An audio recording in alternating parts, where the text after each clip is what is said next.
गडकरी ने पिछले दिनों संघ प्रमुख मोहन भागवत, नरेंद्र मोदी, लाल कृष्ण आडवाणी, राजनाथ सिंह इन सभी से मुलाकात की। आज गडकरी ने सुषमा स्वराज और यूपी बीजेपी के अध्यक्ष लक्ष्मीकांत वाजपेयी से भेंट की। अब सवाल यह है कि अचानक गडकरी के बीजेपी में सूत्रधार बनने की वजह क्या है। इंडिया न्यूज संवाददाता यतीन्द्र शर्मा मेरे साथ में मौजूद है, राकेश कुमार सिंह मेरे सहयोगी मौजूद हैं, पॉलिटिकल एडिटर मनीष अवस्थी के पास भी चलेंगे। लेकिन यतीन्द्र शर्मा, सबसे पहले आपके पास आते हुए गडकरी के सूत्रधार बनने की इनसाइड स्टोरी हमें बताइए और साथ ही साथ हमें यह भी समझाइए, क्या यह समझा जा रहा है कि गडकरी एक बेहतर कोऑर्डिनेशन कर सकते हैं सीनियर लीडर्स बनाम दूसरी पंक्ति के नेता, बीजेपी के साथ जो कोऑर्डिनेशन संघ की होनी चाहिए उसके साथ में, क्या इस कोऑर्डिनेशन की वजह से एकाएक नितिन गडकरी की पॉलिटिकल एक्टिवनेस बढ़ गई है?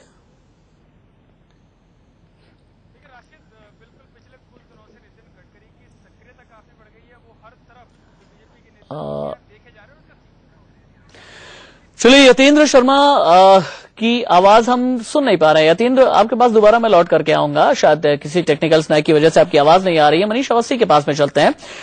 मनीष, इनकम टैक्स डिपार्टमेंट की तरफ से पूर्ति साखर वाले मामले में नितिन गडकरी को क्लीन चिट मिल जाने के बाद क्या यह माना जाए कि उसके बाद उनकी पॉलिटिकल एक्टिवनेस बढ़ी है? इससे पहले कि मैं आपके इस सवाल का जवाब दूं, आप जो सवाल यतेंद्र से पूछ रहे थे उस पर मैं कहना चाहूंगा कि जिस तरीके से नितिन गडकरी एक मुख्य सूत्रधार के रूप में जो देखे जा रहे हैं उसकी वजह क्या है।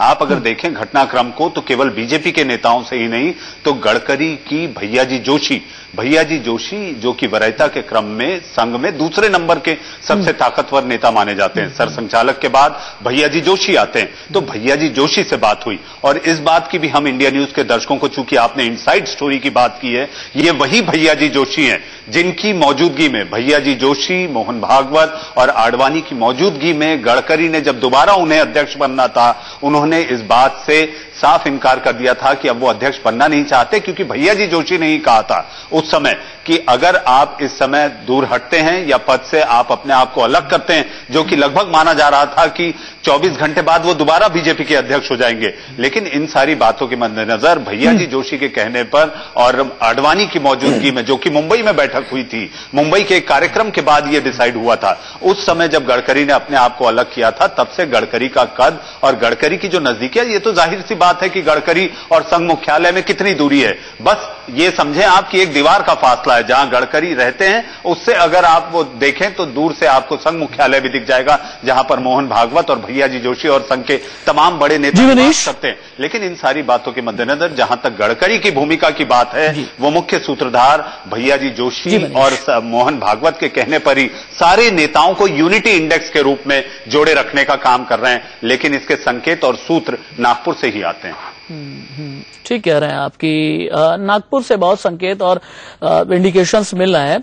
यतीन्द्र शर्मा के पास चलेंगे। यतीन्द्र, क्या ये बात सही है कि गांधीनगर जाने का जो पहले प्लान था वो पहले अरुण जेटली और राजनाथ सिंह को जाना था, लेकिन उसके बाद संघ की तरफ से इंडिकेशंस आए, संघ की तरफ से ऑर्डर्स आए कि नहीं, नितिन गडकरी को भी जाना होगा। उसके बाद नरेंद्र मोदी ने यह कहा कि नहीं, आपका आना बेहद जरूरी है, इसलिए आप लोग भी राजनाथ सिंह और अरुण जेटली के साथ में आइए। ये बात सही है?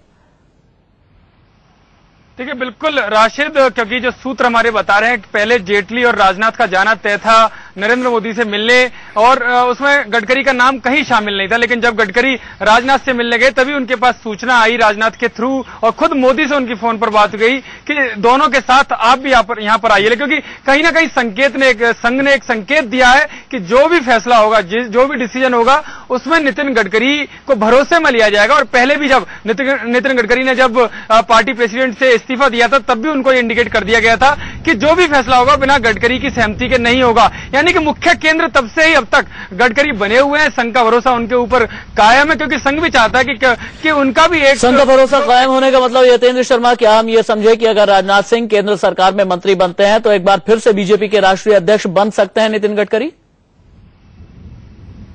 देखिए अभी तक तो दोनों तरफ से ये संकेत नहीं दिए गए हैं कि नितिन गडकरी एक बार फिर से पार्टी प्रेसिडेंट होंगे। हाँ, अगर इस तरह की स्थिति आती है और राजनाथ तैयार हो जाते हैं, क्योंकि राजनाथ ने अभी ऑन रिकॉर्ड ये तक कहा है कि वो सरकार में नहीं जाएंगे और साफ तौर पर वो अभी पार्टी प्रेसिडेंट बना रहना चाहते हैं। लेकिन अगर ऐसा होता है तो जाहिर तौर पर पहली पसंद संघ की अगर कोई होगी तो वो नितिन गडकरी होगी। चलिए, यतेंद्र शर्मा आपका शुक्रिया, राकेश कुमार सिंह आपका शुक्रिया, मनीष अवस्थी हमारे साथ में मौजूद थे, आपका ही बहुत बहुत शुक्रिया। आगे भी आप लोगों के साथ मैं जुड़ूंगा।